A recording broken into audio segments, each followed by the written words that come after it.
Selamat malam semuanya. Malam ini kita ada webinar lagi. Ini akan mungkin rutin ya, kegiatan rutin. Misalkan bisa, saya nggak tahu ya, kemungkinan bisa seminggu sekali atau berapa waktu sekali, karena memang tergantung teman-teman yang mau sharing. Nah, nanti di grup-grup di Facebook atau di Telegram nanti saya sebarin ininya formnya. Kalaupun misalkan ada teman-teman yang pengen sharing, silahkan di situ. Nanti kita bisa belajar sama-sama di sini gitu. Nah, malam ini kita kedatangan tamu Mas Rido. Saya bilangnya Mas Rido ya, Rida atau Rido Mas? Fahrul juga boleh, Mas. Fahrul ya, Ya. Mas Fahrul. Nah, Pak Fahrul mungkin silakan Mas untuk introduce sendiri aja. Mungkin kalau dari saya sih mungkin lebih cocoknya Mas sendiri. Silakan Mas untuk introduce kegiatan Oh, dan profilnya gimana Mas? Oke. Selamat malam semuanya. Perkenalkan saya Fahrul Rida, bisa dipanggil Fahrul. Sekarang bekerja di Telkom Indonesia. Eh, Sebelumnya juga sempat beberapa perusahaan sebelum di Telkom, sempat di startup dan juga di UX Consultant. Eh, Udah sih paling itu dulu untuk Dulu ya. sementara. Berarti udah lama ya Mas kalau misalnya di UX ya? Di UX udah Sebelumnya dari memang langsung terjun di UX atau memang langsung atau misalkan dari yang apa dulu, misalkan dari manajemen dulu tuh, dari yang lain gitu, dari oh bidang yang lain gitu. Nggak langsung ya? sebenarnya dulu itu pertama kali itu waktu 2015 itu web designer, jadi sambil ngoding Ah juga. gitu. Nah, Ah, mulai dari sana sampai coding, terus mulai tahu UX 2016, 2017 baru mulai fokus di UX-nya. cerita Gitu. gabung sama Telkom itu gimana Mas? Oh, iya itu waktu itu sebelum di Telkom saya sempat kerja di salah satu startup di Jakarta. Hmm. Nah, saat itu ada email dari Telkom terkait dengan rekrutmen. Rekrutmennya itu Hmm. untuk talent-talent yang memang talent digital yang Hmm. kita juga kaget sebenarnya. Biasanya Hmm. kan corporate itu jarang ada nyari-nyari Iya talent betul betul betul. Itu memang front tiba-tiba end, saja nggak ada developer, ya. apply apapun dari Mas Fahru atau gimana? Nggak ada, nggak, Nggak ada. kita awalnya Oh. nggak apply. Cuma dapat email notification bahwa Hmm. Hmm. Telkom lagi buka programmer, front end, back end, Hmm. UX, Hmm. semuanya Hmm. itu. Hmm. Coba apply, lumayan lama sih prosesnya, itu kurang lebih 3 sampai 4 bulan waktu itu prosesnya. Oh, lama juga ya. Ada Ya testingnya juga, lumayan. Mas? Ada testingnya Ada juga? tes, Oh, ada tes. 3 tahapan tes. Oh, 3 tahapan. Mhm. Ya, ya, ya. Oke, sambil jalan, Mas, silakan untuk langsung sharingnya saja. Sambil Oke. teman-teman pun udah kayaknya 74 orang yang sudah standby. Mhm. Ya, silakan Mas Rito. Mas Oke. Fahrul. Terima kasih Mas Irwan. Ya, ya. Sebentar.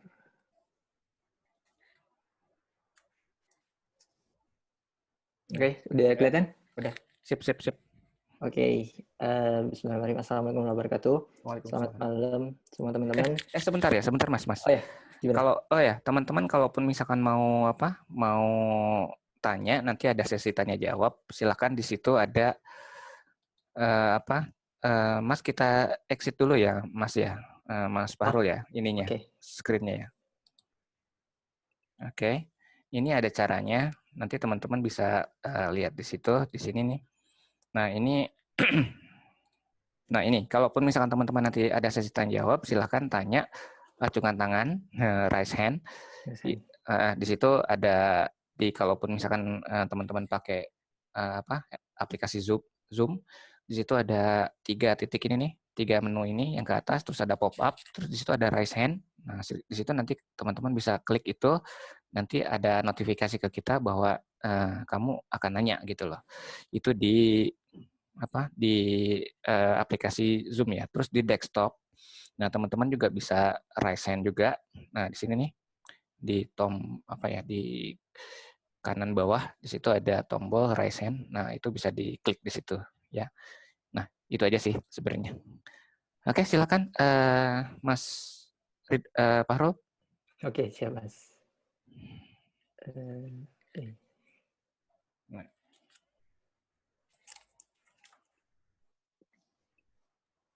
Oke. Malam ini kita sharing-sharing aja.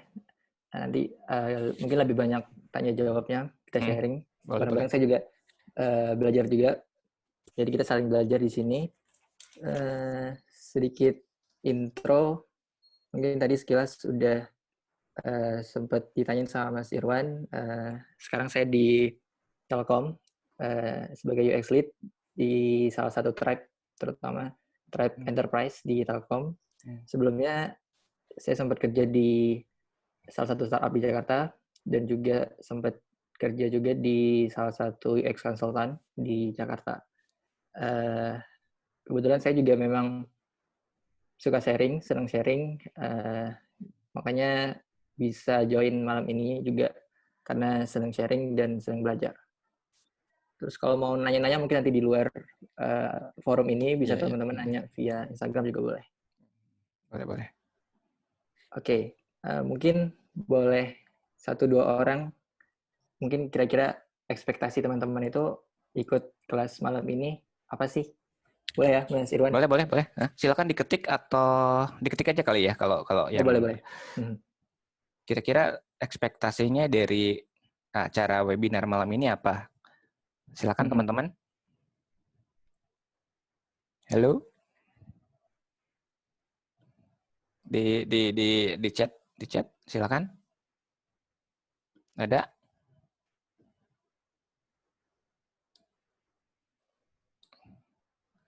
Kayaknya belum ada nih. Oke. Nih. Hai Kak, ekspektasinya bisa lebih tahu ekspektasinya bisa tahu lebih dalam soal dunia per UX-an.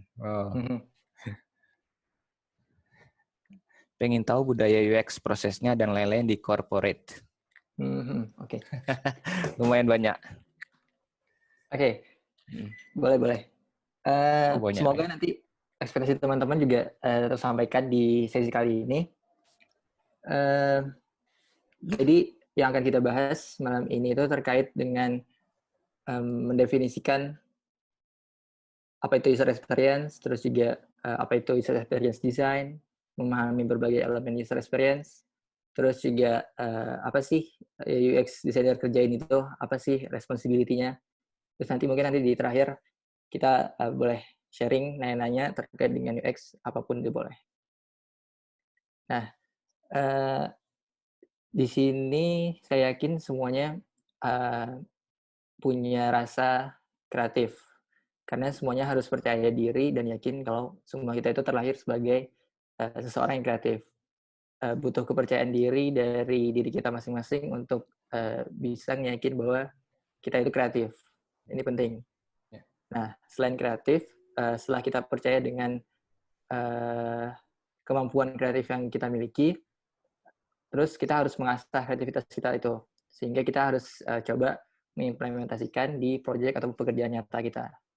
Nah, terakhir, setelah kita coba mengimplementasi, biasanya itu nggak langsung bisa berhasil dan sukses terkait dengan apa yang kita pelajari misalnya. Jadi perlu ada eksperimen tambahan untuk menjadikan apa yang kita lakukan menjadi sebuah pembelajaran sehingga portofolio pengalaman kita juga semakin bertambah gitu. Jadi harapannya mungkin nanti ada insight dari pertemuan hari ini, teman-teman bisa ekspor lagi, bisa nyoba implementasi di pekerjaan ataupun di tempat lainnya. Kalau memang saat diimplementasi gagal, jangan berkecil hati, kita terus bisa mencobanya karena nggak mungkin percobaan pertama langsung berhasil gitu. Nah, saya mau mengawalinya dengan sedikit cerita kali ya terkait dengan pengalaman saya. Beberapa tahun lalu tepatnya, saya coba membeli MacBook. Jadi sebelumnya itu saya Windows user gitu. Namun karena ada kebutuhan terkait dengan kerjaan dan juga karir saya, maka saya coba memutuskan untuk beli MacBook gitu. Nah, sebelum beli MacBook, saya bingung nih mau beli MacBook yang tipe yang apa nih. Nah, saya coba buka di websitenya Apple, terus coba nyari detail informasi terkait dengan masing-masing tipe MacBook dan spesifikasinya itu seperti apa gitu. Nah, dari situ setelah melihat-lihat dan mempertimbangkan, saya memutuskan untuk membeli MacBook misalnya MacBook Pro 13 inci. Nah, setelah saya memutuskan itu, keesokannya saya coba ke store distribusi resmi dari Apple di Jakarta untuk beli MacBook yang udah saya research kemarin ya. Nah, sampai di store-nya, saya disambut oleh karyawan store di sana, gitu. Karyawannya store Apple. Nah, terus saya coba nanya-nanya lebih detail lagi terkait dengan MacBook yang ingin saya beli. Dan akhirnya, saya melakukan pembelian dan pembayaran di store tersebut, dan sampai di rumah, saya coba unboxing nih MacBook yang baru saya beli ini. Mulai dari bungkus kotaknya itu, terus juga saya coba ngelihat apa aja isi dalam box itu, terus kemudian saya buka MacBook-nya, saya ambil, terus saya memulai dengan membuat account Apple ID, terus kemudian juga saya langsung explore terkait dengan isi dari MacBook ini. Dan sampai sekarang juga alhamdulillah masih saya gunakan.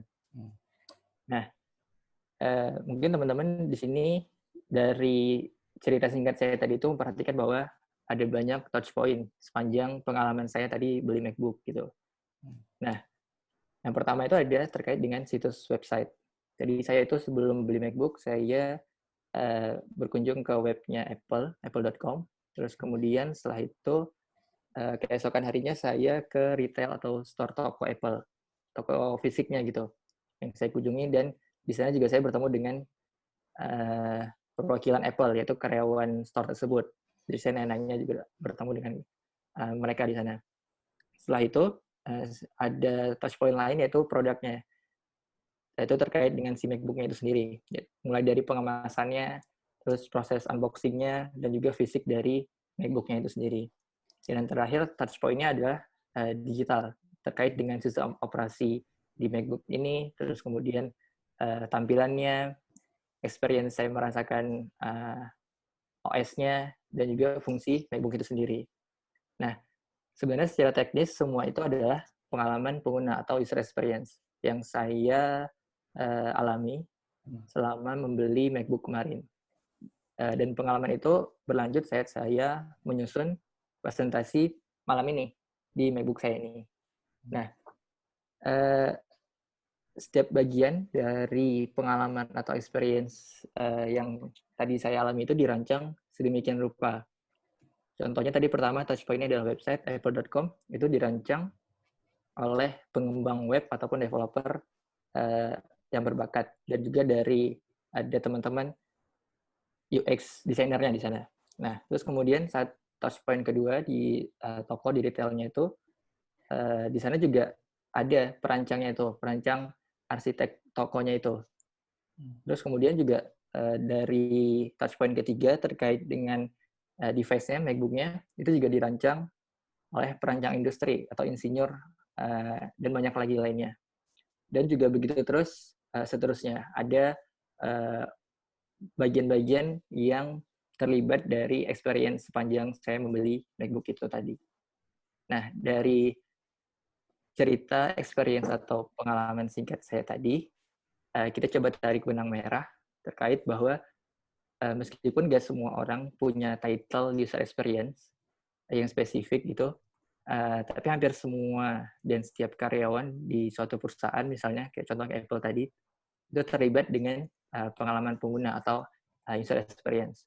Nah, pengalaman pengguna itu sama aja kayak mengadvokasi pengguna. Jadi, apapun peran kita di suatu perusahaan, kita dapat mengadvokasi dan membantu pelanggan ataupun user dengan cara-cara tertentu. Gitu. Nah, sebenarnya konsep user experience itu benar-benar diperkenalkan itu atau dipopulerkan itu sekitar tahun 1090-an. Sama yang namanya Don Norman. Mungkin kalau teman-teman udah berkecimpung di dunia UX, nggak asing lagi dengan Don Norman. Nah, saat itu Don Norman ini bergabung di Apple untuk membantu penelitian dan desain produk-produk Apple. Terus kemudian Don Norman akhirnya minta dia disebut sebagai User Experience Architect. Nah, hal ini juga jadi penanda bahwa penggunaan istilah dalam role ataupun title dalam pekerjaan yang ada saat ini. Makanya jadi awal cikal bakal adanya pekerjaan user experience sampai juga saat ini gitu. Nah, pada saat itu Don Norman juga udah nulis buku. Mungkin kalau teman-teman mau baca, buku pertamanya itu terkait dengan yang judulnya The Design of Everyday Things. Jadi isinya itu terkait dengan perjuangannya Don Norman ini terkait dengan memperjuangkan desain untuk kegunaan dan fungsionalitas pada estetikanya gitu. Jadi sangat berpengaruh untuk para desainer sampai saat ini. Nah, kalau kita tarik ke belakang, sebenarnya user experience itu udah ada sejak sebelum dipopulerkan oleh Don Norman tadi.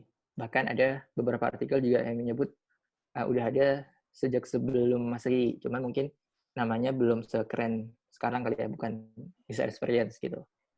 Itu sedikit cuplikan dari Don Norman. Jadi plesetan Door Norman karena terkait dengan pintu itu. Sepele, tapi kalau kita, mungkin teman-teman pernah ngerasain buka pintu yang agak ribet, itu kan sebenarnya sepele tapi bikin kita emosi ya kan. Nah, sebenarnya selain itu juga UX bukan cuma terkait dengan tampilan interface. Mungkin tadi juga terkait pintu itu kan, ya, itu sebenarnya bukan terkait dengan tampilannya, tapi dengan fungsinya. Fungsi dorong atau fungsi tarik gitu. Nah, terus juga UX itu bukan sebuah tahapan dari sebuah proses. Setelah melalui satu proses, terus udahan gitu.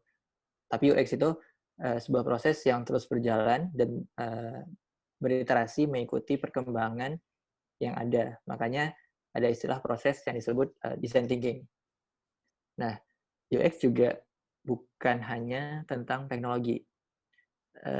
Tadi juga di awal saya udah sedikit cerita terkait dengan experience saya beli MacBook, mulai dari buka website Apple, pergi ke store-nya, terus ketemu pelayan di store di sana, unboxing produknya, sampai benar-benar menggunakannya. Jadi nggak cuma terkait dengan teknologi.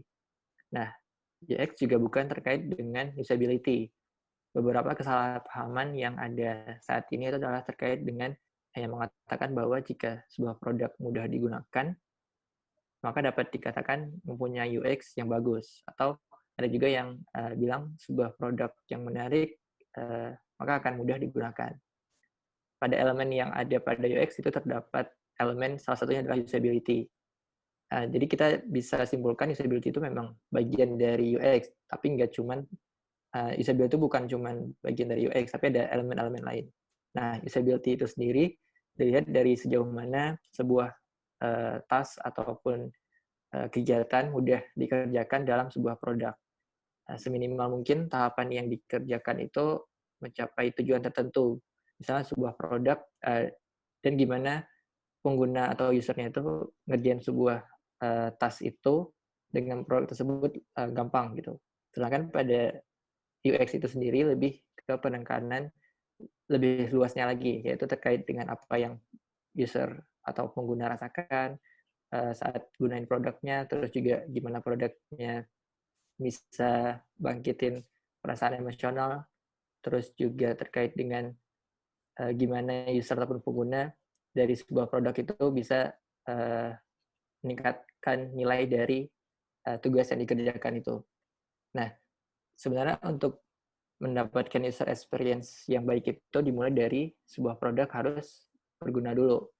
Baru kemudian lanjut ke kesesuaian antara fitur di produk ataupun kegunaan produk itu dengan kebutuhan penggunanya. Terus kemudian penggunanya itu baru mudah gunain produknya. Terus juga pengguna setelah itu terakhir, setelah pengguna mudah gunain produknya itu, baru pengguna itu senang apa yang dilihat, apa yang dirasakan, sehingga akhirnya bisa terciptalah user experience yang bagus gitu. Terus juga UX itu bukan cuma terkait tentang mikirin user doang, karena ada 3 aspek yang harus kita cover, yaitu ada people, usernya itu sendiri, terus ada bisnis, dan juga teknologi.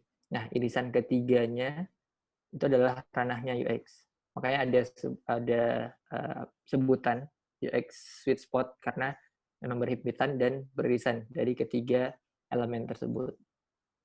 Nah, eh, konklusinya itu adalah terkait dengan user experience itu lebih ke pengalaman keseluruhan yang dimiliki pengguna ataupun user dengan layanan atau produk. Jadi sementara user experience design itu sendiri adalah disiplin ilmu yang menggabungin berbagai praktek dan subdisiplin ilmu untuk merancang user experience itu sendiri.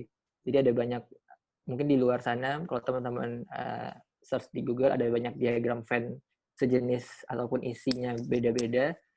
Kurang lebih kuncinya itu adalah UX itu memang kombinasi bidang mulai dari desain, psikologi sampai ke interaksi manusia dan komputer atau human computer interaction. Mungkin kalau teman-teman yang background pendidikan S1-nya mungkin ada sistem informasi, terutama yang di Indonesia pasti sempat ada mata kuliah terkait dengan interaksi manusia dan komputer. Nah, saat orang-orang mulai ngembangin perangkat lunak misalnya, software gitu, kebanyakan kan langsung ngoding gitu, langsung ngoding aplikasinya. Biasanya mahasiswa nih biasanya, karena saya juga dulu sempat jadi mahasiswa dan background-nya itu adalah sistem informasi, biasanya kalau ada tugas kita langsung ngoding tuh, tanpa harus mikir apa sih background-nya, kenapa sih kita harus ngoding, apa sih kebutuhan dari end user-nya. Sebenarnya dosa dalam tanda kutip terkait dengan langsung ngoding ini boleh-boleh aja, asalkan yang kita bikin itu produk yang simple. Nah, tapi kan kalau untuk kita di dunia kerja ataupun profesional kan nggak bisa kayak gitu karena kebutuhan dan kompleksitas produk itu lebih besar. Nah, jadi makanya juga kita nggak boleh ngelakuin dosa langsung eksekusi tanpa punya background dan research sebelumnya terkait dengan produk yang mau kita bikin itu. Nah, ini ada beberapa contoh terkait dengan melakukan dosa yang langsung execution ataupun langsung loading dan lain sebagainya tanpa ada perencanaan terkait dengan kebutuhan user sebelumnya. Nah, kalau teman-teman lihat ini kan ada suruh masukin terkait dengan nomor handphone. Nah, kalau nomor handphone dibikin per pecah beberapa bagian dan pilihannya adalah drop down, itu kan bikin frustasi banget tuh kalau kita ngisi nomor handphone kayak gitu. Nah, itu karena kurangnya perencanaan. Nah, mungkin ini kalau contoh produk non-digital. Kalau kita lihat ini keran, bisa kan keran dibuka depan belakang, tapi ini nggak keluar airnya. Ternyata bukan diputar ke depan ke belakang, tapi ditarik. Nah, ini juga masih sama terkait dengan keran air, tapi kurang adanya pendekatan terkait dengan kebutuhan user. Bisa diputar, tapi ternyata caranya bukan diputar, didorong. Bayangin kalau misalnya kita lagi buru-buru, terus juga ke toilet dengan keran kayak gini kan bikin emosi, bikin frustasi. Gitu. Nah, sebenarnya ada cara yang lebih efisien untuk build produk ataupun bikin produk ataupun service supaya nggak terjadi kayak contoh-contoh yang tadi itu. Nah, gimana caranya? Yaitu dengan cara bawa user atau penggunanya itu ke proses pengembangannya. Jadi dibawa user kita itu kita bawa ke proses pengembangan dalam pembuatan produk tersebut. Jadi selain user yang kita bawa ke proses pengembangan, kita harus sesering mungkin bikin percobaan ataupun testing ke usernya. Mungkin tadi di video Don Norman, beliau juga sempat notice bahwa kasih tahu bahwa kita memang harus bikin prototipenya, terus kita tes ke usernya, kita dapat feedback, kita bisa perbarui lagi gitu. Nah, sehingga saat kita sesering mungkin tes ke usernya, terus kita bisa merancang terkait dengan experience user itu yang lebih lengkap dan terencana, sehingga sebelum melakukan misalnya langsung coding kayak tadi ataupun langsung build produknya. Karena akan banyak cost yang terbuang, dan juga nggak cuma cost tapi juga energi, dan juga resource yang akan terbuang karena kurangnya perencanaan itu. Nah, mungkin teman-teman semua tahu lah ya, ini adalah gunung es atau iceberg. Nah, bagian es yang di atas itu ataupun yang di atas permukaan air itu yang biasanya terlihat oleh kita. Tapi yang terlihat yang bagian atasnya itu padahal ada yang lebih tinggi dan lebih luas, yaitu di bawah permukaan airnya. Nah, filosofi gunung es ini pembelajaran dasar dulu saya saat beberapa tahun yang lalu belajar sekaligus bekerja di dunia UX. Nah, malam ini saya coba ingin sharing ke teman-teman terkait dengan hal dasar terkait dengan UX yang dulu sempat dan pernah saya pelajari di awal-awal karir saya di UX, sehingga nanti juga teman-teman bisa share lagi mungkin ke orang yang lainnya sehingga kita sama-sama belajar gitu. Nah, filosofi gunung es ini mungkin kalau teman-teman search di Google juga ada namanya UX iceberg atau user experience iceberg. Oke, kita mulai. Kita ngelihatnya itu dan mulainya itu dari bawah. Karena kan yang di atas itu yang dilihat oleh user. Nah, kalau kita sebagai UX itu mulai dari bawah. Di bawah itu kita mulai dari ada yang namanya strategi, terus kemudian scope, structure, skeleton, dan yang terakhir yang terlihat oleh user, yang dirasakan oleh user itu adalah bagian surface. Nah, kita coba bedah satu persatu. Insya Allah singkat. Nah, kita menyelam ke yang paling dasar. Di dasar itu ada yang namanya strategi. Di sini ada dua hal, yaitu terkait dengan dasar apa kebutuhan user dan juga objektif dari produk atau service yang akan kita bikin itu seperti apa. Kebutuhan user di sini adalah terkait dengan apa aja kebutuhan dari usernya, pain problemnya seperti apa, terus juga yang lain sebagainya. Nah, kemudian terkait dengan objektif produk ataupun service yang akan kita build itu, contohnya gimana sih produk ataupun service yang akan kita buat nanti ini bisa berlangsung dan bertahan lama. Nah, selain berlangsung dan bertahan lama, gimana juga caranya supaya banyak user yang menggunakan, bermanfaat, dan lain sebagainya.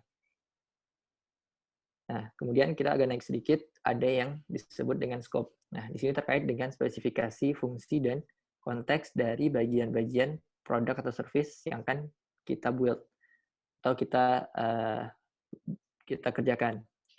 Nah, di sini menjawab semua bagian dari 5W, seperti contohnya misalnya produk ataupun service apa yang akan kita bikin, terus kemudian di mana produk atau service itu bekerja atau dijalankan, dan lain sebagainya. Nah, kita naik ke atasnya aja agak ke tengah, itu ada yang disebut dengan structure, yang berisi terkait dengan interaksi dan arsitektur informasi pada produk ataupun service yang akan kita kembangkan. Nah, naik lagi hampir ke arah permukaan airnya, ada yang disebut dengan skeleton, yang berisi informasi desain dan tampilan serta navigasi produk ataupun jasa yang akan kita kembangkan itu seperti apa sih. Nah, baru yang terakhir yang bagian terlihat yang merupakan bagian interaksi langsung ke user. Ada yang disebut dengan surface. Isinya itu terkait dengan touch point dari produk ataupun jasa yang akan kita kembangkan. Contohnya contohnya itu seperti digital touch point misalnya, yang bisa disentuh screen-nya, ataupun yang bisa didengar, dilihat, dicium, ataupun bahkan dirasakan. Nah, makanya yang selama ini sebenarnya kalau user merasakan ataupun melihat itu adalah bagian yang atasnya. Sebenarnya sebelum produk itu jadi, ada proses yang bagian tak terlihat itu. Itulah filosofi dari iceberg ini. Nah, dulunya dalam membuat sebuah desain itu, entah itu terkait produk ataupun jasa, biasanya bim salah bim, tahu-tahu jadi aja gitu produknya ataupun desainnya. Ada satu orang yang jadi hero-nya biasanya. Nah, sekarang udah nggak zaman lagi kayak gitu. Kalau sekarang itu kuncinya adalah terkait dengan kolaborasi. Nah, kesuksesan ataupun keberhasilan suatu produk ataupun service itu biasanya berkat kerjasama ataupun kolaborasi dari tim. Contohnya saat kita bikin produk digital aplikasi misalnya, jadi butuh ada tim UX-nya, tim developer-nya, tim marketing-nya, dan lain sebagainya. Nah, terus sebenarnya apa aja sih responsibility dari seorang UX designer? Nah, yang pertama itu discovery.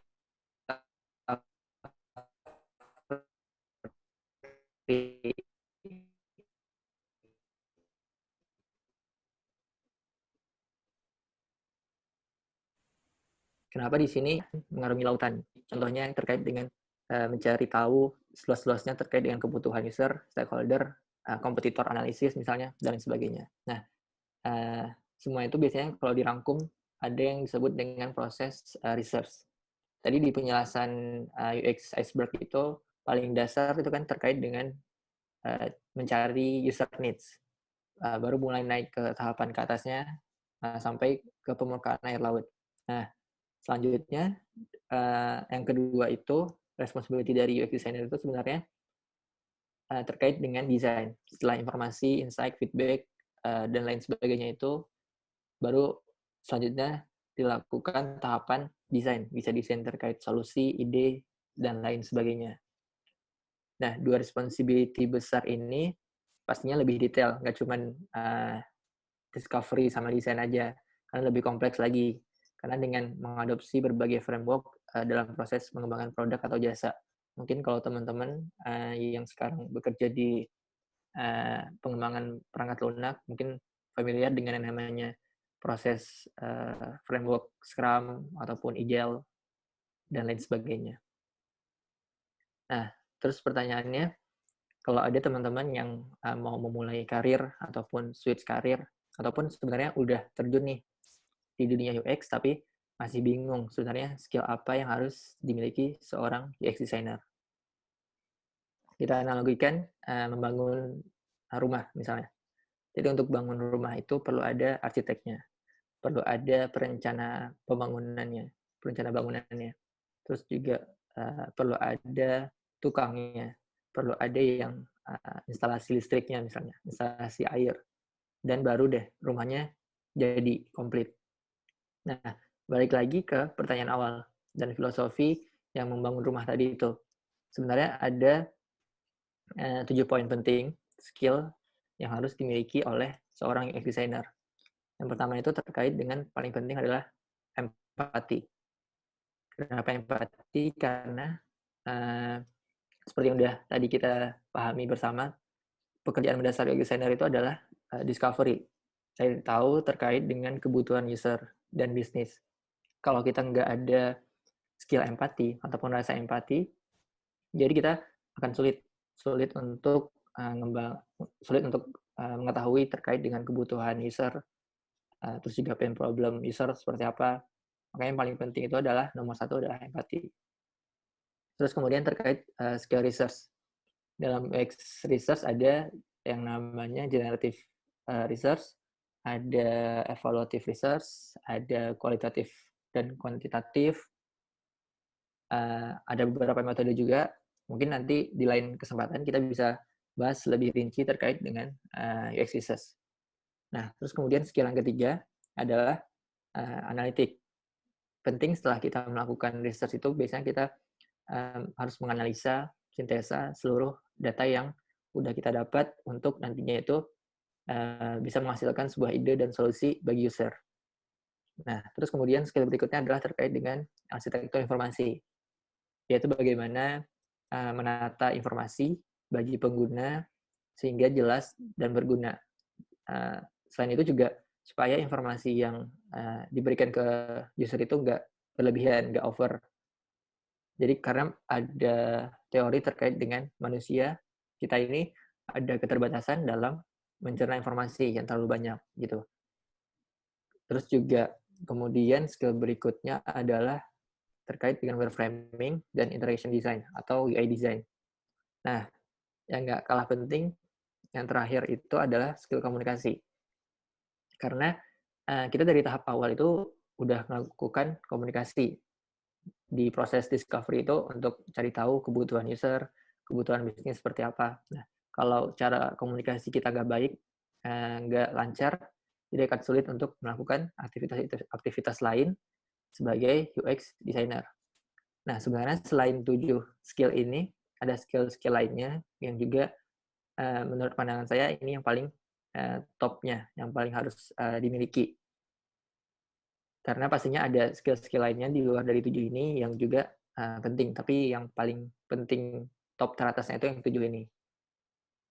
Nah, intinya sebenarnya hakikatnya itu kan kita di dunia ini nggak bisa hidup sendiri. Jadi butuh orang lain, sama halnya kalau kita mau bikin produk. Kuncinya adalah kolaborasi. Nah, setiap orang itu bisa jadi bagian dan menggunakan metodologi apa aja. Terus juga UX itu sebuah disiplin ilmu seperti yang udah kita tahu tadi. Terus juga UX itu sebuah proses, bukan satu proses yang harus kita lewatin terus udah gitu. Nah, sebenarnya apapun title kita, yang penting kita bisa berkontribusi dan menebar kebermanfaatan dimanapun kita berada. Meskipun kecil, pasti bisa ngasih dampak yang besar. Gitu. Mungkin sekian aja dari saya. Yang mau nanya-nanya, silakan. Atau ada yang mau ngasih hampers lebaran juga boleh. Oke, terima kasih Mas Pak Harul. Yuk, Ya, Mas itu Ivan. tadi penjelasan dari Mas Pak Harul. Silakan teman-teman yang mau tanya, angkat tangan ya. Raise hand. Angkat tangan, raise hand. Silakan tadi cara-caranya ya. Mungkin kita coba lagi cara-caranya ya. Sebentar, saya tutup Oh dulu iya, ya Mas ya. boleh. Oke. Sebentar.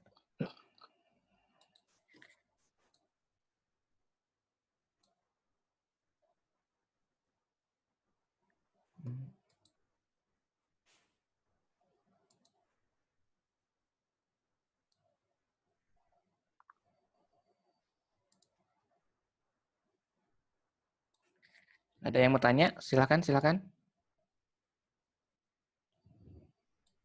Oh, ini agak malu-malu mungkin teman-teman sekarang ya. Oh, ini ada nih. Ada tanya-tanya. Sebentar, ini ada Ada dua. ada Mbak apa ini? Dira Syafa. Halo Mbak Dira. Halo? Mute, masih di mute. Halo? Oke. Mbak Dira? Ya, Ya, silakan Mbak. mau minta ini dong. Suaranya agak gedean ya Mbak. Kecil. Ah, Kurang kenceng. coba. Tes. Mau minta tips dan trik buat bikin UX study case gitu dong, Mas. Kayak mulai dari mana dan apa-apa aja hal yang harus ada gitu. Oh, oke. Makasih, Mas. Ini langsung dijawab, Mas. Ya, boleh. Ya, Mas. Oh, oke. Silakan. Terkait dengan study case, mungkin kalau teman-teman mau bikin portofolio, itu kan butuh study case. Sebenarnya kalau mau bikin study case itu, kita bisa, terutama buat portofolio, itu kita bisa bikin semacam fake study case. Jadi study case yang kita bikin seada-ada gitu. Tapi mungkin biar lebih ngena itu yang realnya. Mungkin kan selama ini kita udah banyak pakai produk digital, pakai aplikasi. Nah, pasti kita nemuin nih ada kejanggalan ataupun yang bikin kita resah ataupun kok ini gini sih flow-nya, kok ini tampilannya gini sih. Nah, paling gampang itu sebenarnya seperti itu. Jadi kita karena selama ini udah terlalu banyak pakai aplikasi, pasti ada momen-momen di mana dari aplikasi yang ada itu punya kegelisahan sendiri. Nah, dari situ kita bisa mulai dari berarti kan ada hipotesa dari kita. Misalnya terkait dengan satu aplikasi, ini flow-nya ini ribet banget. Nah, dari kita punya hipotesa bahwa flow-nya itu bukan seharusnya seperti itu. Nah, dari hipotesa yang ada, berarti kan kita harus melakukan validasi ke user terkait dengan problem yang kita miliki. Nah, kita bisa mulai bahwa dari research terkait dengan untuk memvalidasi hipotesa yang udah kita bikin tadi. Nah, kita bisa mulai dari proses research, terus juga kita kumpulin data terkait dengan membangun ataupun memvalidasi hipotesa kita ini.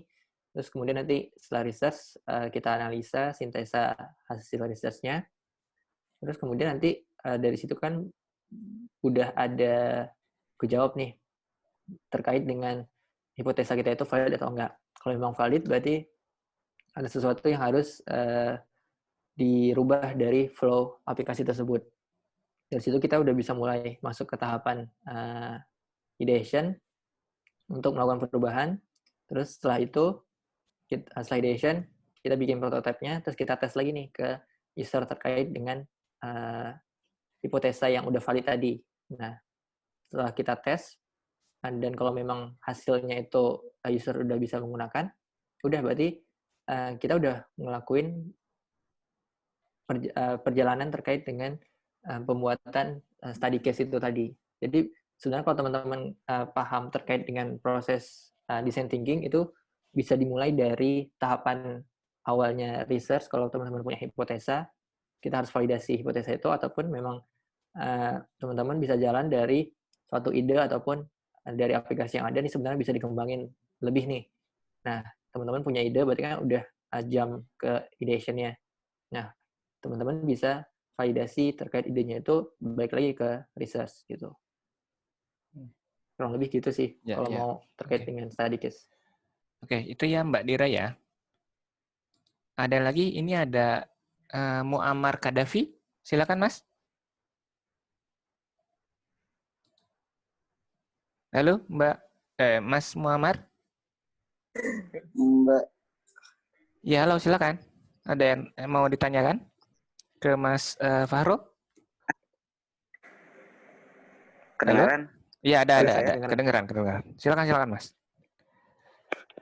Jadi begini Mas, basic kan Photoshop. Nah, ingin melanjutkan ke jenjang yang berikutnya yaitu pembuatan website. Aplikasi apa sih yang cocok antara Figma dan InDesign? Kelebihan dari dua aplikasi itu apa sih Mas? Membuat website. Okay. Berarti ini lebih ke tools ya? Tools ya. Ya memang ini pertanyaan yang sering banget sih yang ditanya, mau Figma atau ini lebih baik mana, XD atau ini gitu. Jadi ya itu gimana Mas katanya Mas? Oke, tadi dari Muammar. Nah, ya, Muammar. Kalau terkait tools, sebenarnya sekarang udah banyak tools terkait dengan pembuatan produk digital, aplikasi ataupun website. Tadi pertanyaan antara Figma atau Adobe InDesign. Kalau untuk keduanya itu prefer Figma, karena Figma kan sekarang Figma itu kan dia based on web, walaupun ada app-nya juga dan bisa dipakai oleh user Windows dan juga user Mac gitu. Terus juga terkait dengan responsibility-nya kita juga bisa langsung kolaborasi karena dia sistemnya itu web based. Setahu saya juga kalau yang Adobe InDesign itu bukan untuk desain website ya? Ya bukan, itu lebih ke kayak misalkan untuk percetakan sih biasanya. Percetakan. Iya benar. Jadi prefer Figma sih. Antara dua itu. Ya, oke. Mas Muammar, ya. Baik. Ada lagi atau sudah? Cukup? Sebenarnya sih ada, cuman katanya nanti dilanjutkan di Telegram. Oh gitu. boleh. Oke, kita cukup ini aja ya Mas ya. Ya. Oke, thank you Mas Muammar. Ini ada lagi yang ada Mas, ini kayaknya ada yang fotonya nih. Nurul Ihsan. Mas Nurul Ihsan, halo? Halo? Iya. Ya, boleh. Ya, silakan Mas. Iya Mas, saya pengen nanya. Kebetulan kan saya UI UX udah, cuman kan itu terlalu general. Nah, saya pengen bikin portofolio buat yang biar jadi UX researcher atau UX writer. Kira-kira apa yang harus dikuatin ya Mas di portofolio study case-nya? Oke, kalau berarti mau spesifik ke UX research ataupun UX writer ya? Iya. Nah, kalau UX researcher dan UX writer itu sebenarnya kurang lebih sama. Kita kalau mau bikin portofolionya tuh mulai dari study case. Jadi ada keresahan apa, ada problem apa. Nah, tapi terkait dengan UX research memang ada tahapan di research-nya itu yang lebih ditekankan terkait dengan seperti apa metode yang digunakan, terus ada kegiatan apa aja proses research-nya, terus juga respondennya seperti apa, pertanyaan research-nya seperti apa, terus juga nanti hasil dari research-nya itu di sintesanya menghasilkan apa. Kalau UX writer lebih mirip ke proses UX desain keseluruhan sih. Soalnya kan UX writer itu juga harus ada proses validasi. Jadi kita tes ke user terkait dengan writer yang kita bikin itu dimengerti atau enggak oleh user, dipahami atau enggak. Mungkin dari sana sih. Sebenarnya sama, berangkat dari kegelisahan ataupun problem. Gitu. Oke, Mas Nurul, ada lagi? Udah, makasih ya Mas itu dong. Oke, ya. Thank you, Mas. Ada Mbak Anissa ya? Halo, Mbak Anissa? Halo?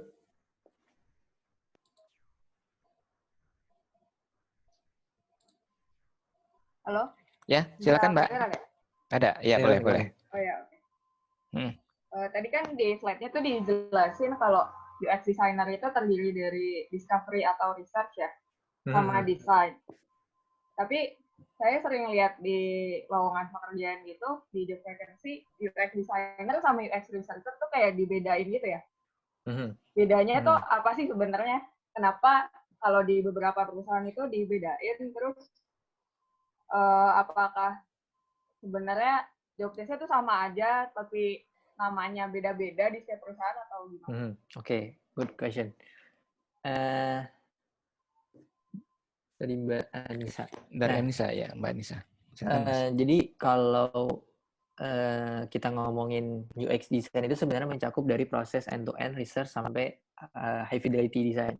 Nah, tapi kan terkait dengan produk yang dikembangkan oleh misalnya beberapa perusahaan sekarang ini kan lumayan kompleks dan juga perubahan dan kebutuhan user itu kan berubah cukup cepat. Nah, kalau di titik beratkan ke satu role UX designer mulai dari proses research sampai high fidelity itu kan jadi terlalu berat.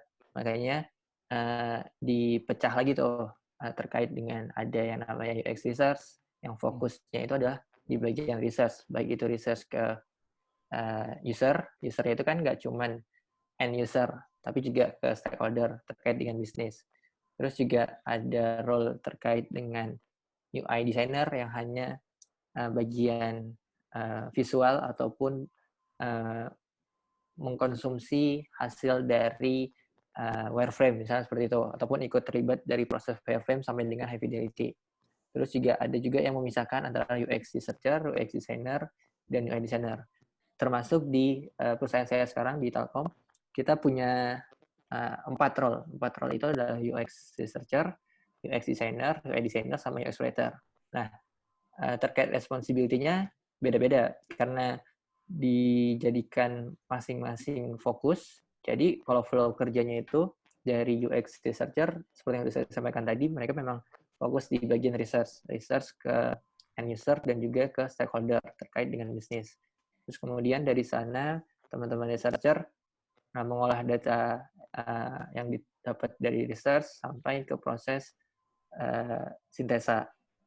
Nah, dari sintesa itu kan nantinya harus diolah lagi terkait dengan ideation dari temuan itu. Nah, itu udah mulai masuk ke teman-teman UX designer. Karena UX designer itu kan merancang terkait dengan apa yang harus dikerjakan untuk bisa mensolusikan problem dari user. Jadi UX designer di sini udah udah turun terkait dengan kebutuhan terutama information arsitektur, bagaimana menyusun informasi ataupun ide-ide yang didapat dari hasil research itu nanti bisa dikonsumsi dan bisa disusun misalnya dalam bentuk visual yang lebih baik gitu. Nah, dari sini UX designer udah mulai bikin konsep, mungkin kalau teman-teman tahu wireframe, nah itu udah diketahui ataupun dikerjakan oleh UX designer. Karena juga sebenarnya kalau UX designer seperti yang sudah saya jelaskan di slide tadi itu kan end to end, mulai dari research sampai desain. Makanya kenapa responsibility-nya UX designer itu bisa sampai wireframe, karena teman-teman UX designer biasanya itu juga paham terkait dengan visualnya, terkait dengan UI-nya, walaupun mereka nggak mengerjakan. Soalnya kan ada mungkin kalau teman-teman tahu terkait dengan desain sistem, nah itu kan saat teman-teman UX designer membuat wireframe itu kan juga harus bisa memikirkan terkait dengan desain sistem yang ada itu mengakomodir nggak sih dengan yang wireframe yang dibikin. Nah makanya di sini responsibility UX designer lumayan kompleks karena mereka harus tahu dari sisi awal research, terus kemudian mereka juga harus paham juga terkait dengan visualnya. Baru nanti benar-benar didesain akhir visualnya itu di teman-teman UI designer. Seperti itu. Oke, Mbak Nisa? Itu ya jawabannya ya? Oke, makasih ya. Iya, ya. Ini kayaknya ada Mas Yanu. Mas Yanu? Ya, halo. Ya, halo. Ya, silakan Mas. Maaf ada bising soalnya lagi hujan. Nggak apa-apa. Nggak apa-apa, Mas. Ya, silakan Mas. Ada 3 pertanyaan nih, Mas. Oh ya, boleh. Baru yang pertama saya mau tanya, kalau case unik apa sih yang ada di corporate? Terus yang kedua, bedanya... Sorry, apa? Apa Mas tadi Mas? Case unik? Iya, case unik selama kerja di corporate. Kasus yang menarik ya di proses ya. Ya, terus yang kedua, bedanya workflow UX di startup sama corporate apa aja? Oke. Terus yang terakhir, tadi kan sempat ngebahas tentang dosa ya. Dosa apa sih yang Mas Fahrul pernah buat selama UX proses di corporate? Waduh. Jadi malam ini mengumbar dosa. Ini harus jujur nih Mas. Iya. Silakan Mas. Oke. Pertama tadi case unik ya. Case unik selama ini di corporate. Nah, kebetulan saya di Telkom, di corporate, baru mau masuk tahun kedua ini. Udah 1,5 tahun. Nah, sepanjang 1,5 tahun ini saya memang fokusnya itu di bagian enterprise business, jadi B2B. Nah, selama ini related ke pertanyaan nomor 2 juga. Case uniknya itu kalau kita mungkin kalau teman-teman di startup kan mungkin saat ada sesuatu ide ataupun masukan, feedback dan lain sebagainya yang memang harus dieksekusi dalam waktu dekat, langsung bisa meeting di siang ataupun sorenya, ketok palu, langsung bisa gerak cepat gitu. Nah, bedanya kalau di corporate itu kan jenjang organisasinya lumayan kompleks. Jadi saat kita mau menjalani ataupun eksekusi sesuatu, harus nunggu approval yang atasnya tunggu yang atasnya lagi, yang atasnya tunggu atasnya lagi gitu. Jadi lebih ke kompleksitas organisasinya sih sebenarnya. Terus juga terkait dengan bedanya di corporate, yang paling menonjol selama hampir 2 tahun ini saya di corporate sih itu sih. Karena struktur organisasi di corporate kan udah terlalu besar. Jadi agak, dalam tanda kutip, agak sulit kita untuk mengeksekusi dalam waktu cepat. Terus juga PR kita saat ini adalah corporate itu kan udah berjalan lama. Kita juga di Telkom sekarang lagi proses transformasi digital. Makanya talent digital seperti UX, developer, dan lain sebagainya itu lagi hire besar-besaran, PR kita sekarang adalah mencoba selain kita ngembangin produk, kita juga mencoba untuk memberikan edukasi terkait dengan bagaimana sih proses development produk yang benar itu seperti apa, bagaimana proses validasi ke user, terus juga hal-hal yang memang biasanya kan ada proyek-proyek di startup juga, saya sempat ada proyek Sangkuriang. Nah itu kan di corporate juga familiar dengan proyek-proyek kayak gitu. Proyek Sangkuriang tuh kerja semalaman ya Mas? Proyek yang harus cepat-cepat beres. Nah iya, itu kan sebenarnya kalau di corporate, di startup juga tetap ada kan. Tapi mungkin kalau di corporate, ya karena jenjangnya itu organisasinya lumayan kompleks, kadang juga memang proyek Sangkuriangnya lebih sering, mungkin itu bedanya. Terus ya itu challenging-nya kita juga sambil mengedukasi ke pihak perusahaan bagaimana proses development produk yang baik dan benar, apa impact-nya kalau kita sering melakukan proyek Sangkuriang itu misalnya seperti itu. Terus yang terakhir terkait dosa. Dosa terkait dengan UX mungkin balik lagi sih yang case tadi, case Sangkuriang itu. Karena kan kita sebenarnya tahu proses yang benar itu seperti ini, A, B, C. Tapi karena proyek Sangkuriang satu malam harus jadi, kan kita nggak mungkin satu malam juga melakukan proses A, B, C itu kan. Berarti kan ada tahapan yang memang harus kita cut. Yang memang sebenarnya kalau kita selama ini memang apa ya, dari kita memang udah mewanti-wanti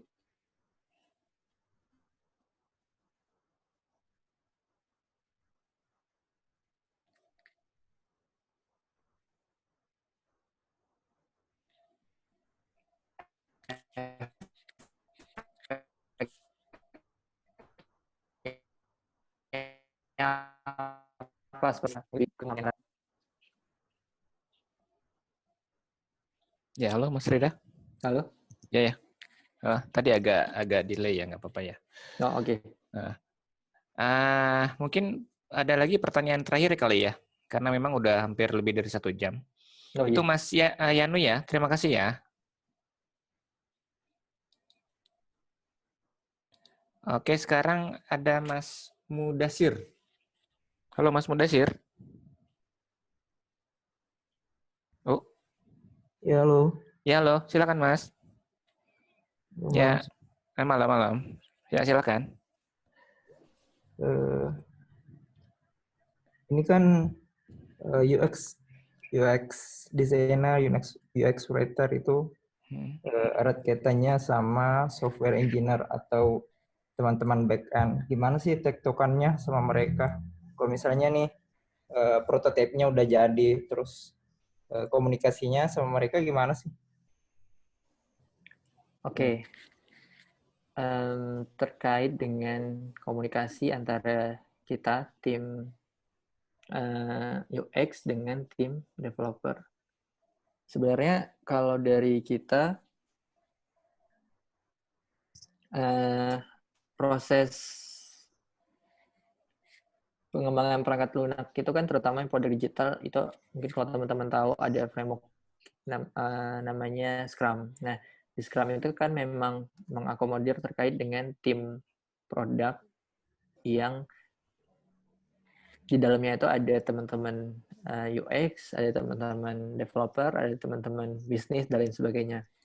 Nah, terkait dengan komunikasi antara tim UX dengan tim developer, biasanya kalau di pengalaman saya selama ini kita pakai Scrum itu, di Scrum itu ada event Scrum namanya sprint planning. Nah, di sprint planning ini kan kita menjabarkan selama 1 sprint ke depan kita akan develop apa, dan kita juga dari teman-teman desain sudah memaparkan dari kita itu tampilannya seperti ini, wording-nya seperti ini, kebutuhan datanya seperti ini. Jadi dari teman-teman baik itu back-end ataupun front-end juga udah menyiapkan terkait dengan kebutuhan kita. Terus juga terkait dengan hasil desain, terutama untuk UI-nya itu, kita pakai, selama ini pengalaman saya kita pakai tools yang namanya Zeppelin. Nah, Zeppelin ini mengakomodir terkait dengan aset-aset icon misalnya, color, dan lain sebagainya dari kita desain tim ke teman-teman developer. Jadi teman-teman developer tinggal konsum aja dari tools Zeppelin ini yang udah kita upload final desainnya itu. Jadi di sana teman-teman developer bisa langsung ambil aset-aset kebutuhan untuk codingnya itu, CSS-nya seperti apa, spacing-nya seberapa banyak, terus juga icon-icon yang harus di-download apa aja, itu udah ada di sana semua. Kurang lebih seperti itu. Terima kasih, Mas. Yuk.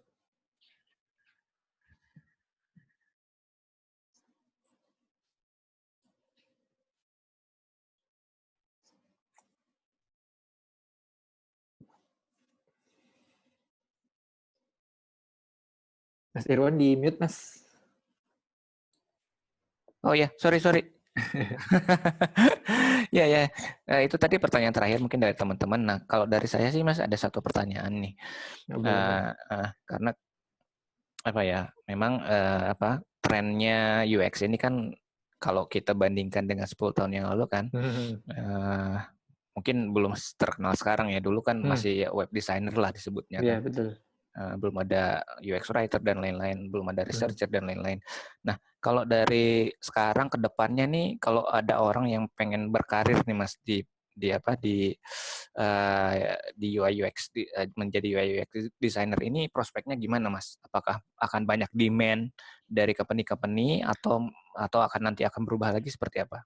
Kira-kira dari Mas Fahrul. Oke. Kebetulan kalau dari saya pribadi fokus interest saya memang 3, ada di people, proses, dan juga produk. Nah, sejauh ini saya juga lumayan mengikuti terkait dengan dari segi people, terkait dengan bagaimana membentuk tim ataupun membentuk talent-talent yang ingin misalnya switch career misalnya, ataupun yang fresh graduate dan lain sebagainya. Makanya juga saya sangat senang sharing seperti ini ataupun diajak untuk mentoring dan lain sebagainya. Nah, terkait dengan pandangan saya dengan role di cakupan UX ini sangat terbuka. 2019 kemarin juga baru rilis lagi 2020 top skill global itu. Jadi skill-skill yang paling banyak dicari company di tahun 2020, kemarin juga 2019 itu bahkan naik, itu udah agak posisi atas. Selain ada salah satunya itu data analis atau data scientist gitu. Nah, sebenarnya prospeknya lumayan bagus, cuman balik lagi pengalaman selama ini juga kita juga lagi nyari-nyari talent. Yang apply itu dan yang interest itu banyak. Tapi sayangnya interest doang nggak cukup. Jadi butuh ada dalam tanda kutip usaha lebih dari teman-teman yang memang mau terjun ke dunia ini, dengan yang salah satunya mungkin tadi banyak yang nanya terkait dengan portofolio. Pertanyaannya kan bikin portofolio, yang sering banget saya dapat itu mau bikin portofolio gimana, karena dia belum kerja misalnya seperti itu. Sebenarnya bikin portofolio kan nggak harus sudah kerja. Tadi saya udah jelasin terkait dengan bikin study case dari hal-hal simple juga bisa jadiin portofolio. Nah, selama ini itu yang kita dapat itu yang apply banyak, tapi yang memenuhi spesifikasinya itu dikit. Karena memang mungkin ada yang hanya sekedar ikut-ikutan, bukan dari hati. Ada juga yang dari hati tapi setengah hati. Ada juga yang memang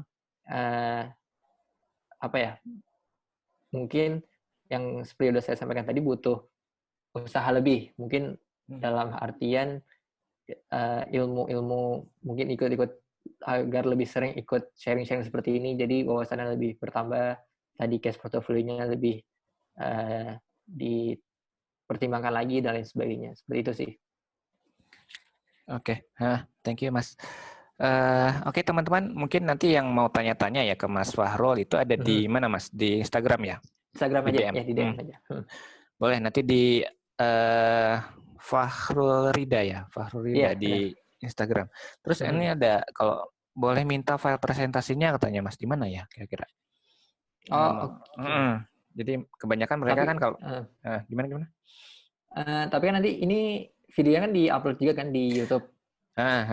Videonya akan di YouTube. Tapi tadi ada sedikit ini ya, apa ya? Ada video biasanya kena copyright sih, tapi nggak tahu ya. Kita coba dulu dah. Okay. Tapi saya coba dulu deh.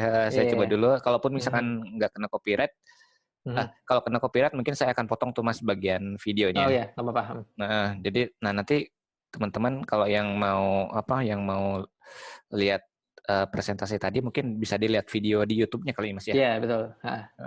Gitu aja, biar gampang. Biar gampang. Oke, teman-teman yang lain, terima kasih sudah join. Mas Fahrul juga untuk sharing-sharingnya. Thank you. Dan mungkin ini webinar terakhir sebelum Lebaran. Jadi mungkin nanti bukan terakhir selamanya, tapi sebelum Lebaran. Dan nanti mungkin kita akan sharing lagi nanti dengan teman-teman yang lain setelah Lebaran. Dan semoga kita bisa disehatkan. Karena memang COVID ini masih agak panjang kayaknya ceritanya. Ya mudah-mudahan kita selalu sehat. Terima kasih teman-teman yang sudah hadir. Terima kasih juga Mas Fahrul yang sudah sharing, ilmunya sangat bermanfaat untuk teman-teman. Kita ketemu lagi setelah Lebaran. Mudah-mudahan ada teman-teman lain yang akan sharing. Ya, gitu Mas Fahrul. Terima kasih ya semuanya ya. Terima kasih semuanya. Terima kasih semuanya.